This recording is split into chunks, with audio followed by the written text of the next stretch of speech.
If an archaeologist is going to try out an artifact, the first thing he or she does is make a copy of that artifact.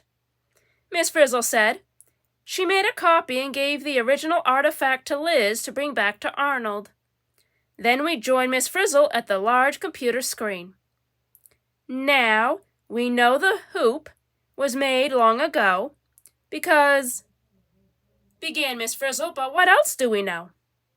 It says here that it was found near Fort Walkerville, said Dorothy Ann, looking at Arizona Joanne's journal. As the Fritz entered this information, a map of Walkerville appeared on the screen. We know there had to be trees, since it's made of wood, continued Ralphie, and with that, some trees sprouted up on the screen. And there had to be people living there. Somebody must have made it, exclaimed Tim. Dorothy Ann looked at the journal again. Arizona Joanne writes about hunters and farmers, she said, so maybe we can suppose that the people there sometimes fought over territory? Guessed Ralphie. Ralphie's guess was good, but we didn't know how to find out whether or not his guess was right. Then a smile crossed Miss Frizzle's face. We had a feeling something was about to happen, and we were right. One by one, we were tossed into the computer screen. I think we're about to test our hypothesis. Woohoo!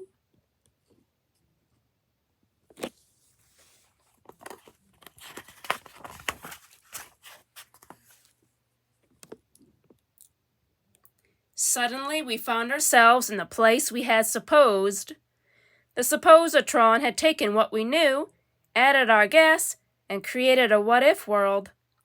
As we looked around our what-if world, all we could see was a tribe of angry-looking people. We programmed them for a fight. Miss Frizzle reminded us. Better get your shield ready to test that hypothesis, she shouted to Ralphie. Running for cover, we watched as an arrow flew right through the hoop's webbing. Twang! And into a tree. Thunk! So much for your hypothesis, we yelled to Ralphie as we jumped back through the computer screen to safety. This is Ralphie's hypothesis come to life. We're doomed. Man, that was close, exclaimed Ralphie. We were just catching our breath when Arnold's voice came through. Miss Frizzle's television. Attention, class! Come in, class! You guys know what time it is? He cried. We go on stage any minute now. We're working on it, replied Carlos, but we can tell you it's not a war thing. This hoop probably wasn't a war thing.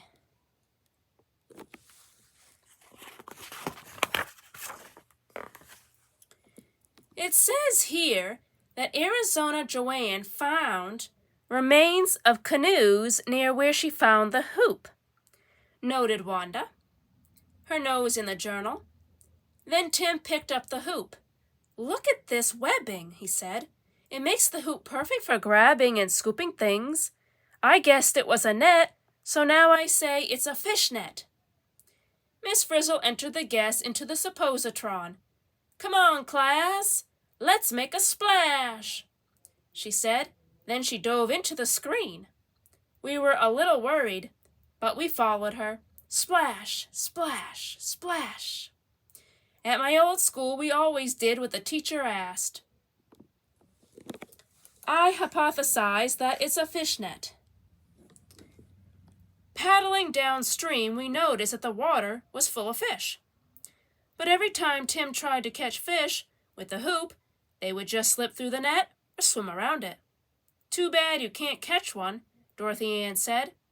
Just then, Miss Frizzle pointed out that we were heading straight for the rapids. Help! I think I'm going to be sick. Oh, look, class, rapids.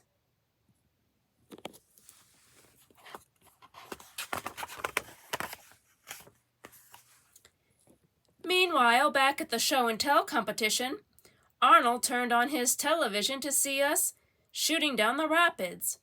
I can't believe this is happening. I go on any minute now, he cried, but Liz wasn't worried. She was busy playing, throwing cheesy wheezies through the rolling hoop. Quit playing, this is serious business. We made it through the rapids safely, but we still hadn't figured out what the hoop was. Then Keisha picked up the hoop. When you think about it, she said, why would they give this hoop all these beautiful colors if they were just going to stick it in the water? So, based on the observation, Keisha, what would you say it is? Miss Frizzle asked. A hat, she answered. Dorothy Ann agreed that the hoop could have been a hat. It says in the journal that Joanne found shells and beads that people used to decorate their clothing. Well, it definitely wasn't a fishing net.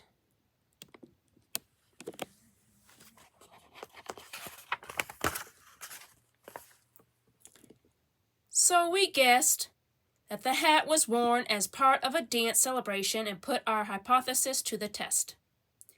We added dancers, drums, and nighttime to the suppositron. Before we knew it, we were dancing at a harvest celebration. Don't you just love to dance? Sang Keisha, as she struggled to keep the hat on her head. Whoops! Anybody have some tape?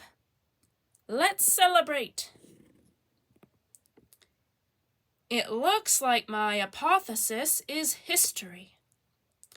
The more Keisha danced, the more the hoop slipped off her head. There's no way to keep this hat on, she cried. No bands, no ties, no straps.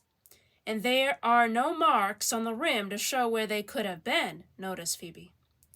It looked as if Keisha's hypothesis was wrong. We were starting to think we'd never figure it out. But Miss Frizzle wasn't worried. I bet my bottom buttons there are more hypotheses where that one came from, she said.